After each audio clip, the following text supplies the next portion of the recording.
¿Cuáles son tus principales miedos? ¿Realmente a qué le temes? Te voy a hablar de los principales miedos en la vida y 4 pasos para que el miedo se convierta en nuestro aliado. Ay, Sin, ¿y si me lanzo con este proyecto propio y sale mal? Al final decidí no invitarla a salir porque ya sé que me va a decir que no. Ay, no quiero fallar y decepcionar a los demás. La verdad es que no me siento súper bien en la relación, muchas cosas me hacen ruido, pero al menos no me siento sola. Me siento muy nervioso de solo pensar en esa exposición que tengo que dar. En este trabajo ya estoy súper cómodo, sé cómo funciona todo, ¿para qué enroscarme con cosas nuevas? ¿Algo de esto te hace sentido?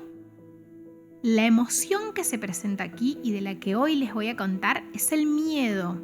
Y vamos a aprender qué le aporta a nuestra vida, cómo clasificarlo y transformarlo en un aliado. Aquí con ustedes, Psicología para Entender, un podcast para aprender sobre la mente de forma sencilla y con la sugerencia de un ejercicio final, paso a paso, para que te animes al bienestar cada día. Ahora sí comenzamos. Aquí vamos con el segundo episodio y cada semana tendremos un nuevo tema con su ejercicio paso a paso. Y hoy, el miedo. Empiezo por decirte que afortunadamente tenemos miedo, ya que es el que nos permite no arrojarnos a las diferentes situaciones de la vida sin evaluar y sin medidas de manera imprudente. Es una emoción universal e indispensable para nuestro equilibrio y nuestra supervivencia. El tema esencial es aprender a gestionarlo, aprender a volverlo útil para nuestra vida. De hecho, si no aprendemos a ser amigos del miedo, se puede alterar realmente mucho nuestra percepción de la vida y creer que el mundo es hostil y peligroso y no atrevernos a transitar con tranquilidad nuestros días, agravándose hasta miedos moderados, severos, trastornos de ansiedad y ataques de pánico. Norberto Levi nos dice que el miedo es la sensación de angustia que se produce ante la percepción de una amenaza. Decimos percepción justamente porque la amenaza puede ser real o solo una percepción. Él nos dice que el miedo es una valiosísima señal que indica una desproporción entre la percepción de una amenaza a la que nos enfrentamos y los recursos que creemos que tenemos para resolverla. Sin embargo, nuestras confusiones y el no saber lo han convertido en una emoción negativa que debe ser eliminada. Es importante aclarar que no existe algo que sea en sí mismo una amenaza. Siempre lo es para alguien y depende de los recursos que ese alguien tenga para enfrentarla. Por ejemplo, para alguien que le teme a las alturas, un vuelo es una situación de amenaza y no lo es para un piloto de avión o las azafatas. Todos los seres humanos tenemos miedo y entenderlo es muy importante, ya que es una emoción que aumenta nuestra actividad mental para tomar una decisión en un momento de estrés específico, para que evaluemos con qué recursos contamos para enfrentarnos a una situación. Es decir, que es más que beneficioso aprender a experimentar el miedo de manera saludable. Por eso aquí les voy a dejar los principales miedos que podemos tener los seres humanos, ya que lo primero es conocerlos, ser sinceros con nosotros mismos e identificar cuáles están más presentes en nuestros días. Además de las clasificaciones, les voy a contar ejemplos que muestran cómo estos miedos pueden manifestarse en la vida cotidiana y cómo pueden influir en nuestras decisiones y comportamientos diarios. Empecemos con el número 1, que es el miedo al fracaso.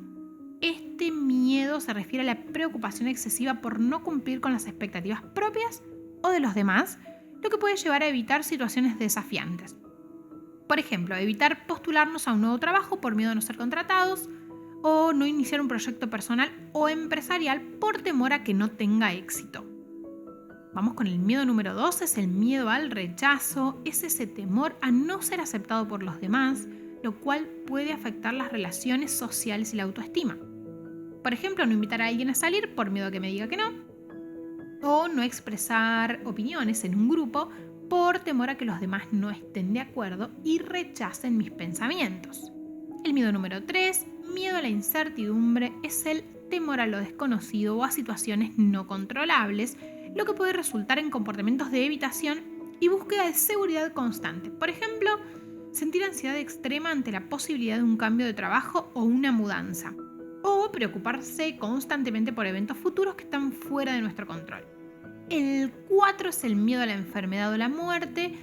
Este miedo se manifiesta en la preocupación excesiva por la salud propia o de los seres queridos, lo que puede llevar a comportamientos hipocondríacos o evitativos. Por ejemplo, consultar al médico repetidas veces por síntomas menores temiendo a que sea algo grave. Evitar actividades o evitar hacer deportes por miedo a accidentes o enfermedades. Preocupación excesiva cuando nuestros seres queridos hacen actividades que nosotros percibimos que pueden ser peligrosas. El miedo número 5, miedo a la crítica. Este miedo implica la ansiedad sobre cómo los demás van a juzgar o criticar mis acciones o comportamientos y puede llevar a la evitación de la exposición pública o a la perfección excesiva. Por ejemplo, evitar dar una presentación en el trabajo por miedo a las críticas de los colegas o no compartir una idea creativa por temor a ser juzgado. El 6 es el miedo a la soledad, es el temor a estar solo o aislado socialmente. Por ejemplo, mantenerse en una relación aunque resulte insatisfactoria por miedo a estar solo o a quedarse solo. Otro ejemplo es evitar pasar tiempo a solas y buscar constantemente la compañía de otros. El miedo número 7, miedo al cambio. Este miedo se refiere a la resistencia a los cambios en la vida, ya sean grandes o pequeños, debido a la incertidumbre y la falta de control que esos cambios pueden generar. Por ejemplo, resistirse a actualizar la tecnología o aprender cosas nuevas y habilidades nuevas, o sentir ansiedad ante la sola idea de mudarme a una nueva ciudad u otro país. El miedo número 8 es el miedo al éxito. De este miedo se escucha menos, pero está bastante presente en los consultantes y se refiere a la ansiedad sobre las responsabilidades y expectativas que vienen con el éxito, lo que puede llevar a un autosabotaje. Por ejemplo, procrastinar, ya hablaremos en otros podcasts de qué es la procrastinación, pero eso es posponer proyectos importantes por temor a las responsabilidades que vienen con el éxito, o autosabotearse en el trabajo para evitar ascensos o mayores expectativas. El miedo número 9, el miedo a la pérdida, es el temor a perder algo o alguien importante, lo que puede incluir la pérdida de trabajo, de un estado financiero, estatus, posesiones. Por ejemplo, sentir una gran ansiedad cuando un ser querido está enfermo, temiendo lo peor, temer constantemente perder un estado financiero o un estatus en la sociedad, o preocuparse excesivamente por perder el empleo, incluso sin señales claras de peligro. Y por último tenemos las fobias, los miedos intensos e irracionales hacia algún objeto, situación o actividad específica. Por ejemplo, el miedo a las alturas, evitar actividades como escalar montañas, subir miradores, volar en avión, sentir un miedo intenso a estar en balcones o mirar desde ventanas o pisos superiores. Ya en otro episodio hablaremos de las fobias y su clasificación. Hasta aquí las clasificaciones de los miedos y ahora vamos con el desafío paso a paso del podcast para quien quiera hacerlo y por supuesto comenzamos.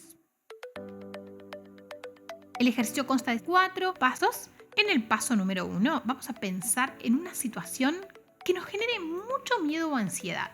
Te doy algunos segundos para que lo pienses. Una vez que ya esté pensado, trata de tenerlo en mente e imaginarnos que esa situación está en la parte más alta de una escalera. Luego vamos a ir bajando escalones y en cada escalón vamos a ir pensando en situaciones parecidas pero que nos generen menos nivel de miedo o ansiedad y las vamos a ordenar desde una situación que nos genere más miedo o ansiedad hasta una situación que nos genere menos miedo o ansiedad. Por ejemplo, en el escalón número 5, el más alto, vamos a poner dar una presentación formal en mi trabajo donde van a estar presentes varias empresas. Vamos a bajar un escalón y vamos a poner hablar en una reunión de equipo en el que solo esté presente mi empresa. Escalón número 3, hablar en reuniones informales con la gente de mi trabajo. Escalón número 2, hablar frente a un grupo pequeño de amigos. Y en el escalón número 1, hablar con un amigo. Ahí, una vez que ya tenemos ordenados los escalones desde algo que casi no me genera ansiedad hasta algo que me genera mucho miedo o ansiedad, vamos a pasar al paso número 2, que es enfrentar gradualmente las situaciones de la jerarquía, empezando por los escalones más bajos y puntuando tu nivel de miedo o ansiedad de 0 al 10. Cada vez que llegues al puntaje 5 de 10, vas a pasar al próximo escalón. Por ejemplo, hablar frente a un amigo 1 o 2 días, porque es algo que me genera muy poca ansiedad. Cuando pase de un nivel 5 o 6 de 10 a un nivel 3 o 4 de 10, avanzamos al escalón número 2, que es hablar frente a un grupo de amigos, y así sucesivamente. Cada vez que lleguemos a un 5 de 10 de ansiedad, pasamos al siguiente escalón. En el paso número 3 vas a revisar tu progreso semanal para identificar mejoras y áreas que necesiten más trabajo.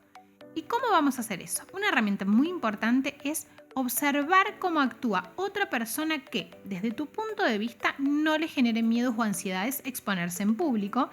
Y vamos a ver qué tono de voz utiliza, qué posturas, qué palabras. Recordemos que nuestro cerebro también aprende por repetición y modelado.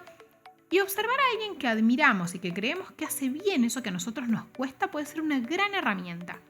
Por ejemplo, he mejorado al hablar frente a amigos, mi ansiedad ha bajado de 7 de 10 a 5 de 10, paso al siguiente nivel y ahora sí trabajaré en una postura más erguida y en un tono de mayor seguridad.